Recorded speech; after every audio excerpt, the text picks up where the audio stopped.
Bonjour à tous, aujourd'hui la question 52 dans la série Es-tu une bonne personne? Vous m'avez souvent entendu dire le monde dans lequel nous vivons est rempli d'individus endoctrinés, et malheureusement endoctrinés dans des idéologies immorales. On peut remonter aux premières civilisations officiellement reconnues, et l'on observe que les populations ont systématiquement été soumises à un lavage de cerveau dès leur plus jeune âge, et cela de génération en génération. Cet endoctrinement semble toujours avoir eu comme objectif principal celui de créer une classe d'êtres soumis, d'esclaves, d'individus incapables de penser par eux-mêmes et sacrifiant volontiers leur liberté contre quelques faveurs provenant de leur maître. Certains pourraient dire qu'au final, ce n'est pas bien grave, car, après tout, c'est peut-être le choix conscient des populations humaines de vivre sous domination, et comme je le répète souvent, chacun est libre de vivre comme bon lui semble. Le problème, comme je l'ai indiqué à de nombreuses reprises, c'est que dans cette réalité, qu'on le veuille ou non, nous sommes tous liés. Et le système d'esclavage mis en place impacte également la vie des êtres qui n'ont pas donné leur consentement. L'autre point, c'est qu'en général, un être endoctriné ne choisit pas de l'être, et lorsque l'endoctrinement est réussi, il n'est même plus capable, ne serait-ce que d'imaginer un autre mode de fonctionnement pour sa société. Ainsi, pour ces êtres, le bien devient le mal devient le bien, la morale devient relative et dépend des intérêts des dominants. C'est ainsi que des populations entières s'engagent dans des agressions de grande ampleur, des massacres et autres génocides, comme l'ont fait et continuent de le faire actuellement de nombreux peuples criminels. Ici, la question que je vous pose est la suivante. Imaginez une nation d'endoctrinés commettant crime après crime sur des êtres qui entrent en contact avec eux. Ici, je dis imaginer, mais malheureusement, les humains sont tombés si bas qu'on n'a même plus besoin d'imaginer quoi que ce soit. Il nous suffit de regarder ce qui se passe en temps réel dans le monde. Ici, considérons que vous avez les moyens d'arrêter ces peuples criminels endoctrinés. Quelle serait d'après vous la meilleure façon d'agir? A. Ne rien faire.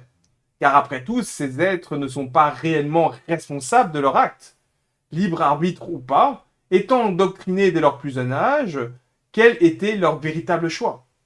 De plus, tôt ou tard, on sait que ces peuples subiront les conséquences de l'application de la loi naturelle, et que le prix de leur transgression sera très élevé. B. Les arrêter de manière pacifique, donc en veillant à ne surtout jamais faire usage de la force. Les protestations, les boycotts, les grèves de la faim, oui, mais surtout pas de confrontation physique directe.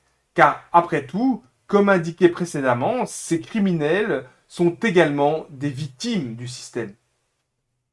C'est les arrêter par tous les moyens possibles, et y compris la force et la confrontation physique si nécessaire.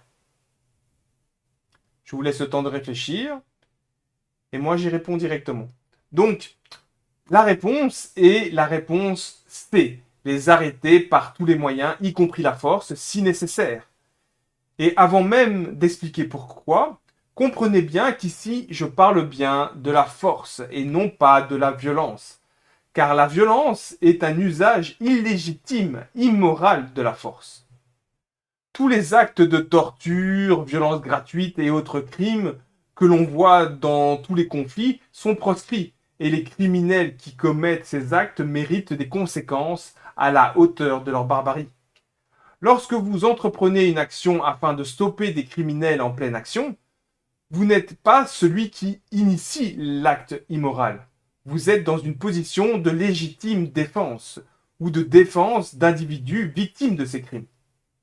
Notez bien qu'être endoctriné ou faire partie d'un groupe d'endoctrinés ne constitue pas un crime en soi. Comme toujours, nous nous limitons aux actions concrètes effectuées dans ce plan d'existence.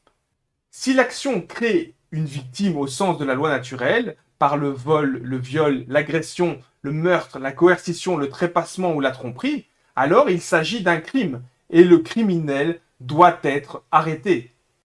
S'il n'y a pas de crime, alors vous ne pouvez en aucun cas faire usage de la force pour imposer votre volonté sans que vous-même ne deveniez un criminel.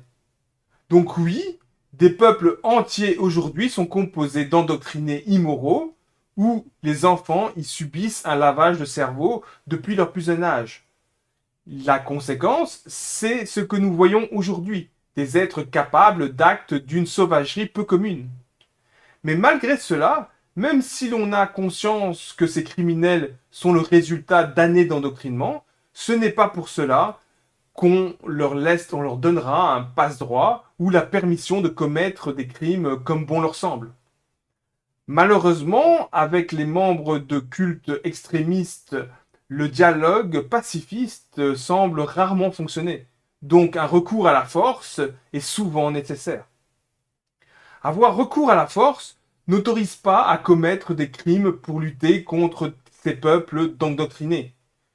Je ne peux pas décider d'exterminer tout un peuple sous prétexte qu'eux aussi sont endoctrinés et risquent un jour de se retourner contre moi. La seule chose que je peux faire, c'est arrêter les agresseurs et les faire comparaître devant la justice.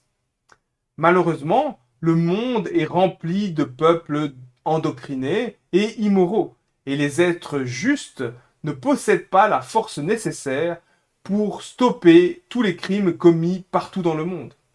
Alors, la seule solution actuelle, c'est l'éducation. Une éducation basée sur la loi naturelle, afin qu'un jour, peut-être, suffisamment d'humains aient intégré son principe et décident de vivre en respectant ce principe.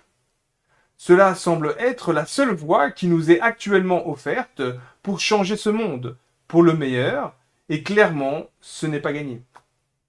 Sur ce, je vous remercie de votre attention, soyez juste et résistez au mal, et moi je vous dis à bientôt.